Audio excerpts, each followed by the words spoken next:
Namastê, pessoal. Não existe uma pessoa que nunca tenha ouvido falar no caso Roswell. Aquele que é talvez o caso mais famoso aí dentro da ufologia. Sendo inclusive considerado por muitos o início da ufologia.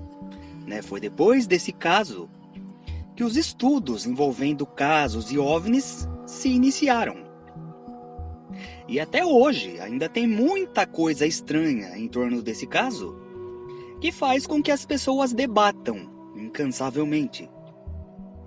Mas e se eu dissesse para vocês que esse caso é a maior mentira que já inventaram? Simplesmente a maior parte desse caso é falsa, pelo menos no que diz respeito à parte da suposta queda de um disco voador e a captura de seres extraterrestres. Que caiu algo lá, isso é fato. Bom, eu peço para que vejam o vídeo inteiro antes de me criticarem. Porque falar que Roswell é uma farsa, para muitos ufólogos e espiritualistas é quase um crime inafiançável. Onde já se viu dizer que Roswell é uma mentira? Isso é uma blasfêmia. Então, assistam tudo aí e vejam os argumentos que eu vou oferecer para só então contrariarem. Senão, não faz sentido contrariar, né? Isso é claro se não se convencerem do que eu vou falar. E eu vou aproveitar aqui o espaço do vídeo e falar também da famosa Área 51, já que tem certa ligação com Roswell e as conspirações que envolvem o local. Bom, mas antes de começar eu queria deixar aqui, como sempre, minha gratidão aos apoiadores do canal, que são quem ajudam a manter esse trabalho aí. Quem quiser ajudar, gosta do meu trabalho e quiser contribuir de alguma forma, na descrição tem vários links aí onde vocês podem fazer isso. Mas enfim, vamos logo pro que interessa, né?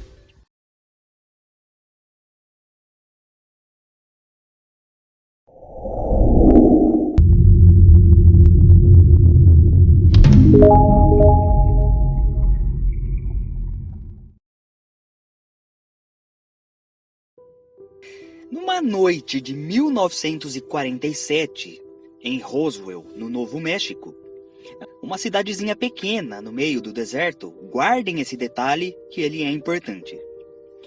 Um casal de moradores viu um grande objeto oval caindo, descendo pela atmosfera em grande velocidade, queimando. Um outro fazendeiro local ouviu uma grande explosão e viu ao longe um clarão. E nessa mesma noite começou a chover, uma grande tempestade. Por causa disso, ninguém quis ir lá ver o que aconteceu. Só na manhã seguinte, esse fazendeiro foi lá então, a cavalo, ver o que aconteceu. E numa área de mais ou menos 4 quilômetros, só tinha destroços. Uns pedaços do que parecia ser uma espécie de papel alumínio, mas que não entortava e tinha uma textura semelhante a uma borracha, e vários outros pedaços de metal. E uma parte do chão estava vitrificada. Esse fazendeiro então pegou alguns desses pedaços e levou para o xerife da cidade, que montou um grupo e foi lá analisar o acidente. O xerife então comunicou à Força Aérea, que mandou lá um major, e esse militar mediu com um aparelho se tinha alguma radiação no local e nos pedaços que o fazendeiro colheu, mas não tinha nada. E o detalhe é que o militar já tinha esse aparelho, como se soubesse exatamente o que ia encontrar. Nessa época, começo da Guerra Fria, a ameaça nuclear estava em todo lugar. Os russos tinham roubado os projetos da bomba atômica através de espiões, então todo cuidado era pouco. Mas, obviamente, o povo ainda não sabia disso. Então essa medição já chamou a atenção do pessoal ali. Porque se fosse um balão, se fosse um avião, não teria por que checar se tinha radiação. A não ser que fosse um objeto desconhecido por eles. Então aí já é o primeiro ponto da teoria que diz que era uma nave espacial. Bom, depois disso, então, o xerife e o fazendeiro foram na rádio local dar uma entrevista. E aí a história vazou e fugiu do controle. Um monte de gente foi para o local, mas rapidamente a Força Aérea foi lá e cercou toda aquela área. A explicação oficial disse que o que caiu ali foi um balão meteorológico, que geralmente são usados para medir a pressão atmosférica, umidade, temperatura, enfim. Aí vem a teoria de conspiração de que essa foi uma explicação falsa, na verdade. E o que aconteceu foi que a nave explodiu no ar. E num pedaço caíram alguns destroços, né? Ali naquele pedaço que o fazendeiro viu. E mais lá pra frente, numa parte onde o fazendeiro não viu, caiu outra parte da nave. Aí então a Força Aérea cercou ali e pegou essa outra parte, que segundo a lenda, seria a parte onde tinha os corpos dos ETs e tudo mais. Tinha 3 ETs mortos e um ainda vivo.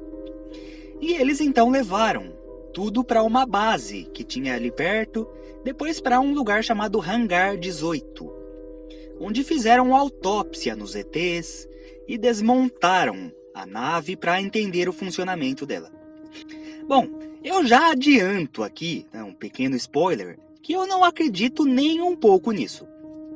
Claro que ninguém é obrigado a concordar comigo, só estou expondo meu ponto de vista aqui, e quem quiser concordar fica à vontade, quem não quer fica à vontade. Mas eu ofereço argumentos, não apenas digo é assim, porque eu quero que seja e pronto, né, como muitos fazem, não.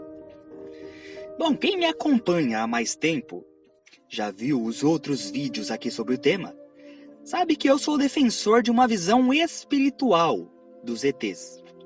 Quem está vendo o canal pela primeira vez, caiu aqui no vídeo, a visão que para mim faz mais sentido, tem mais coerência, é a de que os ETs que nos visitam vêm dos planos superiores da matéria, ou seja, de outras dimensões. Todos os planetas do universo têm seu plano físico, que é aqui onde a gente está agora, a gente vive, e seus planos de uma matéria mais sutil, não perceptível aos olhos humanos, que seriam de onde os ETs vêm. É através desses planos que eles viajam pelo cosmos. Porque através do plano físico, a viagem interplanetária é impossível. A gente tem a questão da velocidade da luz, o nosso organismo, o corpo físico não suporta viagens desse tipo. Uma viagem demoraria milhares ou milhões de anos, etc. Dessa forma, chegar em outros planetas é impossível, a não ser pelos planos espirituais, de onde os ETs vêm. Lá eles têm uma tecnologia superior a qualquer coisa que a gente tem aqui na matéria. E, portanto, não faz sentido dizer que as naves deles caem, muito menos que seus corpos foram capturados, já que eles não são de matéria física. E mesmo do ponto de vista físico, essa história de Roswell não faz sentido. Mesmo se os ETs fossem seres físicos que de alguma forma conseguiram chegar até aqui, pensar que eles são tão avançados a ponto de criar uma tecnologia para viajar pelas estrelas, mas ao mesmo tempo são tão tapados a ponto de virem sozinhos para a Terra, né, ao invés de vir junto com uma grande frota, naves de resgate por causa de acidentes, né, e para cair justo aqui na Terra, com tanto planeta e justo nos Estados Unidos, país mais rico economicamente e culturalmente, e ainda mais numa região desértica, isolada, onde só tem cacto e ali perto já tinha uma base militar. Tudo isso é no mínimo estranho. Por que é que quando essas naves supostamente caem, nunca é no meio de São Paulo, de Nova York, é sempre no meio do mato ou no deserto? Então isso não faz sentido mesmo do ponto de vista físico. Agora, se a gente vê do ponto de vista extradimensional, isso faz menos sentido ainda. naves de extraterrestres não caem. Sendo assim, toda essa história de Roswell é uma farsa, bem como outras semelhantes. O papo de que eles capturam ETs e levam para a Área 51 também é balela. Eu já volto daqui a pouco nisso de Roswell. Mas dizem que após o incidente em Roswell, teriam guardado os destroços do acidente no hangar 18, pedaços da nave, bem como os corpos dos ETs. Esse hangar 18 ficava na base de Wright-Patterson, em Ohio, e seria uma base improvisada para isso. Eles não tinham montado nada especial ainda, porque não esperavam que fossem encontrar um disco voador acidentado e seres extraterrestres vivos. E levaram para lá os destroços de Roswell. Isso é o que dizem alguns, né? Não estou afirmando. Depois o governo veio a público e deu aquela versão oficial de que foi um balão meteorológico que caiu, etc. Bom, essa base era uma coisa mais primitiva ainda para esse tipo de coisa. Guardar ET, guardar naves. Depois, em 1955, então, que eles constroem, no deserto de Nevada, a Área 51. E alimentaram essa história de que lá virou uma base secreta, que levavam naves caídas, acidentadas para lá, corpos de ETs, alguns ainda vivos. Até os anos 90, os Estados Unidos negava a existência desse lugar, não existia no mapa. Os investigadores ufólogos iam atrás e eram vistos como loucos. Falavam, não existe, isso aí é lenda urbana, papo desses ufólogos loucos da cabeça aí. Muita gente achava o local, mas aí os militares enquadravam, prendiam, quebravam a câmera, ameaçavam, falavam para ficar quieto. Aí queria ver se o pessoal provar depois que achou, né? Mas aí os boatos começaram a aumentar.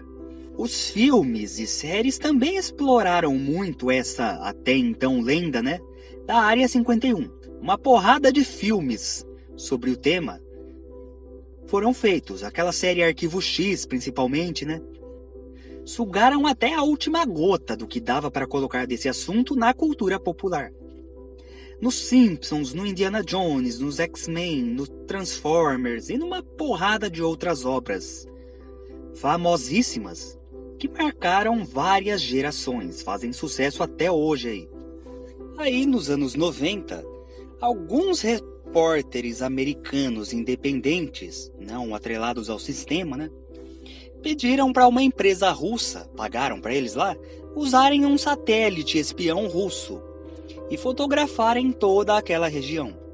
Aí pronto, vazou para o mundo inteiro, saiu fotos na internet. Hoje, se você pesquisa no Google aí, você vê fotos do local, você tem o Google Earth, Mas por muito tempo isso foi visto como teoria de conspiração. Isso faz até a gente se questionar, Quantas outras coisas aí não são vistas, enxergadas como teoria de conspiração, mas que talvez sejam reais. E mesmo com esse vazamento, a CIA só reconheceu que ela existia em 2013, menos de 10 anos atrás. O primeiro presidente que falou dela publicamente foi o Obama. Mas então, hoje sabe-se que a Área 51 existe. Tanto que um tempo atrás um pessoal criou um evento babaca aí no Facebook de reunir várias pessoas para ir lá invadir a Área 51.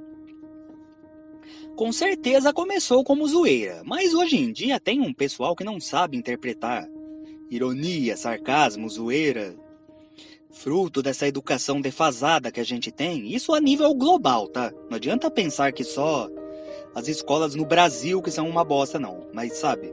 E aí um pessoal começou a levar mais a sério, e o evento viralizou, quase que um monte de gente foi de verdade. Felizmente, no final das contas, acabou não indo ninguém, porque o que ia ter de gente sendo presa ou tomando azeitona na cabeça não ia ser pouco. Mas, sabe, isso aconteceu porque hoje sabem que a Área 51 de fato existe. E, inclusive, eu acredito que o que tinha de secreto lá já levaram para outra base faz tempo, para uma base verdadeiramente secreta, que ninguém nem saiba que exista. Né? É o que eu acho, né? Não tenho como afirmar isso, mas seria o mais lógico a se fazer. E também dizem alguns que o que tem de secreto ali mesmo ficava no subterrâneo. Talvez eles já tivessem cogitado essa possibilidade de fotografarem por satélite e deixaram ali na superfície só um aviãozinho ou outro para disfarçar. E o que tinha de secreto mesmo, ou que tem ainda até hoje, né, segundo alguns, fica no subsolo. Aí não tem satélite que fotografe, ninguém tem como ver. Só se for o Clark Kent, né? E a Área 51 é vizinha de uma área de testes nucleares e de um depósito de lixo nuclear. E a área também tem uma pista de pouso de 9 quilômetros. Nenhuma outra pista de pouso no mundo tem isso. Então, é algo que chama a atenção. E o pessoal antigamente relatava o avistamento de luzes estranhas na região. Objetos em formato de triângulos. Hoje a gente sabe que eram aviões desenvolvidos por eles. O B-1, o bombardeiro B-2, um avião que se camufla, fica praticamente invisível aos radares. Eles faziam testes, eles chegaram a desenvolver objetos no formato discoide também. Só que eram experiências feitas por mãos humanas, não era ET.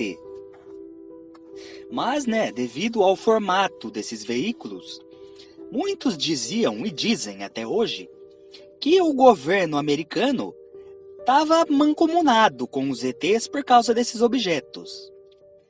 Que eles pousavam lá na Área 51, faziam parcerias, acordos, mas esses objetos têm origem humana, não extraterrestre. Reza a lenda, que já não é uma informação oficial, confirmada, que fique claro, mas que dizem que os nazistas, durante uma expedição no Afeganistão, encontraram um disco voador. Isso é fato, que os nazistas procuravam por essas coisas. Eles estavam bastante envolvidos com o ocultismo, procuravam rastros de civilizações antigas, fizeram expedições no Tibete, na Antártica, na América do Sul. Eles procuraram pelo Santo Graal, a Arca da Aliança, sabe? Eram loucos. E isso é fato. Eu até tenho um vídeo aqui no canal falando sobre isso. Recomendo que vejam também. Tinha uma organização dentro do regime nazista chamada Ahnenerbe, que era responsável por essas pesquisas arqueológicas e antropológicas. Isso é um fato. Agora, a parte que eles encontraram esse disco voador já não pode ser confirmada. Mas eu particularmente acredito. Claro, quem está assistindo tem o direito de não acreditar. Não estou impondo nada. Mas eu acredito porque faz sentido e vai de encontro com tudo que eu já estudei sobre espiritualidade. Então, e no caso, esse disco voador não era de origem extraterrestre, porque disco voador real não cai, né? Os ETs são de um plano mais elevado. As naves não caem simplesmente. Isso é a informação central aqui desse vídeo. Principal, para eu desbancar essa farsa que é a Roswell. Mas eu já volto nisso de Roswell daqui a pouquinho, né? Mas então, esse disco encontrado não seria extraterrestre, mas sim um protótipo da era Atlante, lá da época de Atlântida ainda. Esse objeto voador seria aquilo que os antigos hindus chamavam de Vimana.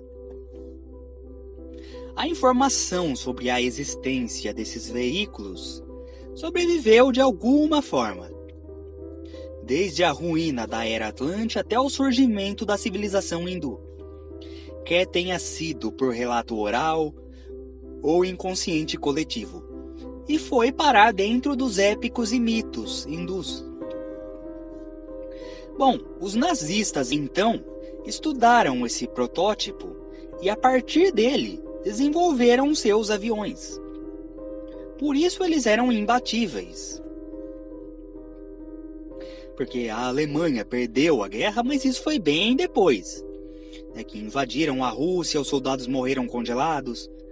Aí a Rússia, que estava quieta até então, entrou na guerra, entrou os Estados Unidos também, e aí eles perderam por terra. Mas no começo da guerra, a Força Aérea Alemã, a chamada Luftwaffe, era imbatível. Então reza a lenda que isso foi pelo estudo dessa nave encontrada. Inclusive dizem alguns que os nazistas buscaram por uma energia chamada de vril, exatamente para ligar essa nave ou algo assim, servir de combustível. Isso também é fato, que os nazistas buscaram por uma energia com esse nome. Provavelmente era algo também da Era Atlante, mas que nem os próprios nazistas sabiam o que era. E talvez, apenas talvez, fosse algo que hoje a gente conhece por outro nome, sei lá, prana, ki, chakras, simplesmente. E os nazistas fizeram experiências terríveis e desumanas. Mataram gente de maneiras cruéis para tentar obter essa energia. Bom, terminada a guerra, a tecnologia nazista foi sistematicamente aplicada pelos americanos e os russos. Inclusive sabe-se que os nazistas criaram alguns objetos no formato de disco voador. Eram apenas protótipos até então, não foram muito usados na guerra nem nada. São os chamados UFOs nazistas, né? E foram criados por um cientista chamado Victor Schauberger, que após o final da guerra passou a trabalhar para os Estados Unidos. Ele morreu em 1958 de forma misteriosa, após trabalhar no Texas, fazendo pesquisas antigravitacionais. Então, para vocês verem que naquela época não tinha santo não. Era um país mais fela da puta que o outro. Tem gente que até hoje vê os Estados Unidos assim, né? Como uma nação bonitinha, heróica, que é retratada nos filmes. Né? Aquela coisa do Capitão América. Outro exemplo é a União Soviética, que fez coisas tão desumanas quanto o nazismo, ou até piores. O Gulag, Holodomor. Mas que tem gente que hoje passa o pano e defende. Ah não, mas você tem que ver que eles derrotaram os nazistas. Sabe, os Estados Unidos também criou a imagem de heróis que derrotaram o nazismo, mas levaram cientistas nazistas para trabalhar em solo americano. Olha que beleza. Quer dizer, só tinha hipócrita naquela época. Não adianta só culpar o nazismo, não. Que sim, foi uma coisa horrível, horrenda. Mas não é como se os outros países fossem flor que se cheirasse também, não. Outro cientista nazista que trabalhou para os Estados Unidos foi o Werner von Braun. Isso é um fato conhecido também. Ele foi quem praticamente enviou o homem à Lua, tendo desenvolvido foguetes durante a corrida espacial contra a União Soviética. E dizem que ele participou secretamente também do aprimoramento dos discos voadores americanos. E eram esses discos que o pessoal via as luzes lá no deserto, na Área 51 naquela época. E que viam em muitos outros lugares também. De modo que 70% dos avistamentos de OVNIs eram de origem humana, não extraterrestre. Tinha os discos voadores reais também, extraterrestres, que nessa época apareciam para lá e para cá. A atividade ufológica era intensa. Mas o povão não tinha como diferenciar o que era militar e o que era ET, até porque nem sabiam da existência desses projetos ultrasecretos. Então qualquer coisinha seria vista como ET mesmo.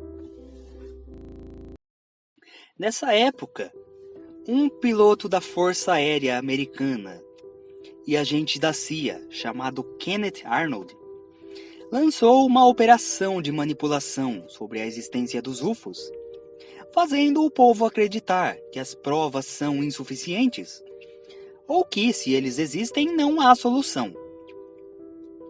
Desde então, os UFOs e a paranormalidade passaram a pertencer ao mundo da ficção científica, e não da ciência, como seria o correto. Primeiro, para encobrir essas pesquisas ultra secretas. Depois, para controlar a população, porque desde os anos 50, os militares e estudiosos já sabiam como seria o comportamento da população. O painel Robertson, realizado em 1953, em Washington, que foi organizada pela CIA e dirigida por um cientista chamado Dr. Robertson, daí o nome, do qual inclusive o Dr. Allen Hynek, o pai da ufologia, participou. E esse painel chegou à conclusão de que o assunto dos OVNIs poderia causar comportamento histérico em massa. Então é por isso que mais tarde surgiu um camarada chamado Bob Lazar, e esse papo todo aumentou. Esse cara dizia que era um ex-funcionário da Área 51, e ele veio a público e começou a escrever livros e dar entrevistas, falando que na Área 51 tinha sim ET, tinha sim disco voador lá, e que eles capturavam naves caídas, e que ele mesmo já tinha trabalhado na engenharia reversa de discos voadores. Engenharia reversa é desmontar os discos para entender o funcionamento. E falava também que tinha ET lá, que eram torturados, mantidos vivos e obrigados a transferir tecnologia para o governo americano. Aí essa polêmica aumentou e muita gente passou a acreditar. Olha lá, você tem um ex-funcionário falando, então deve ser verdade. É como diria o meme hoje em dia, se tá na internet é verdade, né? E um monte de gente, em especial ufólogos de linha materialista, até hoje usam ele como base, como fonte. Mas vamos analisar isso dentro de um ponto de vista lógico. Vocês acham que se fosse verdade o que esse cara diz, já não teriam sumido com ele? Ou feito ele desmentir de alguma forma, dizer que era tudo mentira, ou prendido ele? Porque revelar esse tipo de informação dá para enquadrar o cara na Lei de Segurança Nacional. Por muito menos, eles sumiram com gente. Muitos foram ameaçados também. É daí que surgem os homens de preto, Tão famosos que existiram mesmo. E se bobear, existem até hoje. É que o fenômeno ufológico não é mais tão intenso hoje quanto naquela época. Hoje os ETs contatam mais através de médiums dos meios espirituais. Naquela época dos anos 50 aos 90, que coincide com a era nuclear aí, Guerra Fria e o risco do ser humano acabar com o mundo, aí as aparições e abduções eram intensas. Hoje, bem menos. Então não sei dizer se ainda estão em atividade. Mas naquela época tinha uma ala secreta no serviço de inteligência dos Estados Unidos, da Rússia e do Reino Unido, que eram os Homens de Preto, Men in Black, que blindavam os casos extraterrestres. Divisões dentro da CIA, da KGB, do MI6. Por isso que tem o filme, do MIB, com o Will Smith, que foi uma maneira de dar uma ridicularizada nesse assunto. Hollywood serviu muito para isso naquela época, para que certos assuntos parecessem apenas ficção, apenas comédia. De modo que quando a pessoa escute falar em Homens de Preto, a primeira coisa que ela pensa é no filme. Aí lembra do Will Smith, lembra daquele baratão, aquelas coisas cômicas, e dá risada, pô. E essa coisa de ridicularizar o assunto começou ainda no projeto Blue Book, porque viram que era eficiente. Foi dentro desse contexto que teve o já citado painel Robertson. O painel analisou os casos do Blue Book. Mas então aí tinha esses Homens de Preto. E quando tinha um caso que começava a ganhar muita notoriedade, sair em tudo que é revista, programa, esses caras apareciam, batiam na porta dos contatados e faziam ameaças. Eles falavam, fica quieto, não fala mais nada, se possível até desminta, diz que inventou o caso ou que era mentira. Senão a gente some com você, mata sua família. E no mundo inteiro isso. Inclusive, quando foram abertos os documentos do DOPS, do regime militar, um monte de ufólogo tinha suas fichas lá, cadastradas, por tentar divulgar essas questões. Até porque nessa época a América Latina inteira era um puxadinho dos Estados Unidos, né? Era guerra ideológica para todo lado, guerra fria, comunistas, guerrilha, sabe? As ditaduras militares da América do Sul foram fortemente influenciadas pelos Estados Unidos, para manter o continente inteiro sob a influência deles e evitar que esses países virassem uma outra Cuba que virou comunista. Então era uma guerra sobre qual ditadura colocariam. Se uma de esquerda ou uma de direita. O pessoal briga hoje, né? Fica com umas brigas idiota aí de dizer que os militares foram heróis. Ou o pessoal do outro lado, que acha que os guerrilheiros, o pessoal que pegava em armas, queria libertar o povo, aquela coisinha bonitinha, né? Quando na verdade ambos os lados queriam poder, apenas. E o povo que se lasque no meio de tudo isso. O pessoal tem esse péssimo hábito de demonizar um lado e santificar o outro. É 8 ou 80, preto ou branco, mas a verdade é que não tinha santo nenhum nessa história. Era um mais fela da puta que o outro. E nisso, os Estados Unidos tinham bastante influência aqui, ao ponto de investigarem pessoas consideradas ameaças em potencial. Por isso, os homens de preto atuavam aqui também. E se eles faziam isso com o povão, imagina o que não fariam com um dito ex-funcionário da Área 51. Sabe? Então, por isso que pra mim não cola, não faz sentido esse papo todo do Bob Lazar. De modo que se a gente pensa, raciocina só um pouquinho, conclui que ele é alguém implantado pelo próprio governo americano para contar essas histórias fantásticas. Então, resumo de tudo o que eu falei até agora, para vocês não se perderem. É porque eu faço questão de colocar bastante informação junta, né? A Área 51 é real, ela existe. E ali são criados veículos e armas avançadíssimas. Bombas de nêutron, bombas de raios gamas que desliga todos os aparelhos eletrônicos.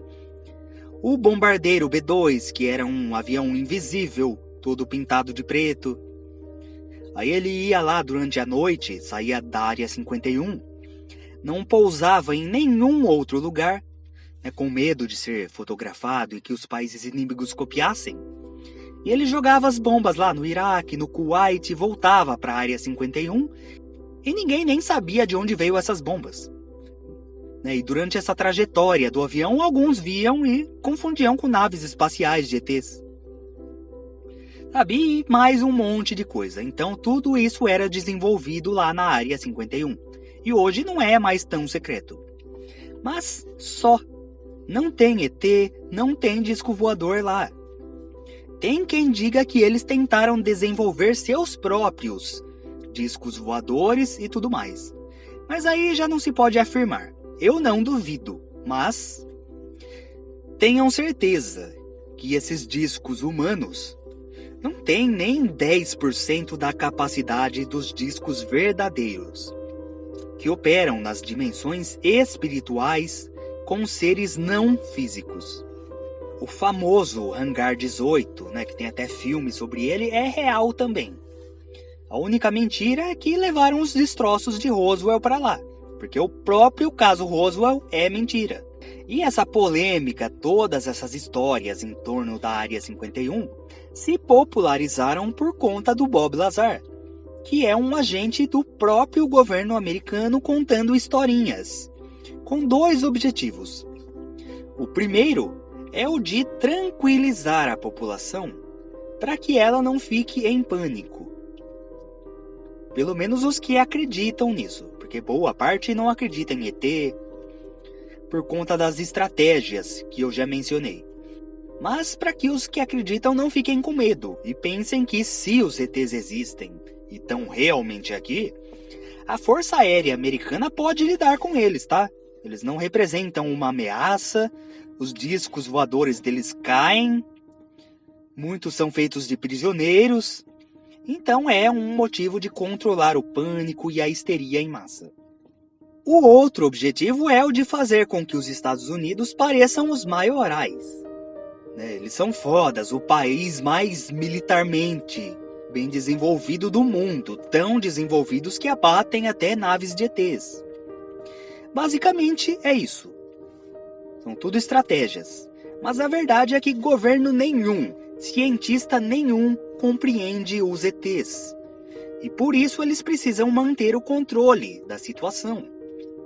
Revelar que tem ETs pra lá e pra cá, indo pra onde quer, a hora que quer, sem dar satisfação pra ninguém, sem passar pela alfândega, sem usar passaporte, abduzindo pessoas, zoando plantações, e os governos terráqueos não conseguem fazer nada contra eles, absolutamente nada, porque eles são infinitamente mais avançados, causaria um caos revelar isso, um pânico desgraçado. Então eles não podem deixar o mundo saber disso. Precisam passar a impressão de que está tudo sob controle. E para isso eles se utilizam de estratégias, como infiltrar pessoas como o Bob Lazar, ou de psicologia reversa. Porque quando o Bob Lazar veio a público e falou tudo aquilo, o governo negou, como era de se esperar. E desde o caso Roswell eles usam isso. Eles afirmam lá que não tinha nada de ET e de fato não tinha. Eles não estão mentindo. Mas eles negam de uma maneira que pareça mentira. Que pareça que eles estão escondendo algo. Para daí o próprio povo achar que é mentira e contrariar. Simples. O que primeiro foi informado em Roswell era que eles tinham capturado um disco voador. Ou um flying saucer, como eles chamam nos Estados Unidos, um pires voador. Em seguida, eles ligaram para a imprensa e falaram que foi um engano, que era um balão meteorológico. Aí pronto, o pessoal cria uma porrada de teorias conspiratórias em cima disso. Nossa, mas por que falaram uma coisa depois outra? Nossa, por que tantos militares para recuperar um simples balãozinho? E o Roswell só ganhou essa notoriedade toda nos anos 70. Até então era um caso que ninguém lembrava. Em 1947 caiu o negócio lá, saiu no jornal, eles noticiaram, acharam estranho o exército mudar a versão da história, mas beleza, são autoridades. Vamos mudar a matéria aqui e ficar quietos. Só nos anos 70 ele voltou à tona, como parte dessa estratégia de fazer os Estados Unidos parecer que era tão foda, que tinha ETs capturados. Fizeram aquele vídeo em Hollywood da autópsia do ET, que de quebra ainda lucraram milhões de dólares em cima. Até o Fantástico pagou para ter uma fita, exibiu. E hoje está mais que comprovado que aquele vídeo é fake. Assim como todo o caso é. Mas o pessoal, infelizmente, ainda acredita nele. Os ufólogos aí de linha materialista até dá para entender, vai. Agora, o pessoal espiritualista, que conhece a verdadeira natureza espiritual, extrafísica dos ETs, ainda acreditando nessa história da carronchinha é complicado, cara. Provavelmente o que caiu lá em Roswell foi um projeto secreto. Alguns teorizam que era um foguete teste do Wernher von Braun, com tecnologias novas que perdeu o controle. Por isso o fazendeiro achou estranho. Ele nunca tinha visto materiais como aquele. E foguete também, era uma coisa nova, o povo não conhecia. Só lá no projeto Apollo, 15, quase 20 anos depois, que ficou público, que o povo veio a saber o que era um foguete. Então foi necessário acobertar. O povo não podia saber. E aquilo tudo não podia ficar exposto ali também, porque senão vinham espiões russos e fotografavam. E aí pronto. Então era até bom para eles, o povo, pensar que era disco voador, porque assim eles acobertavam o que realmente era. Porque o pessoal mais ingênuo, por assim dizer, que acredita em tudo que o governo fala, nas versões oficiais da história, acatariam a versão de que era um balão meteorológico.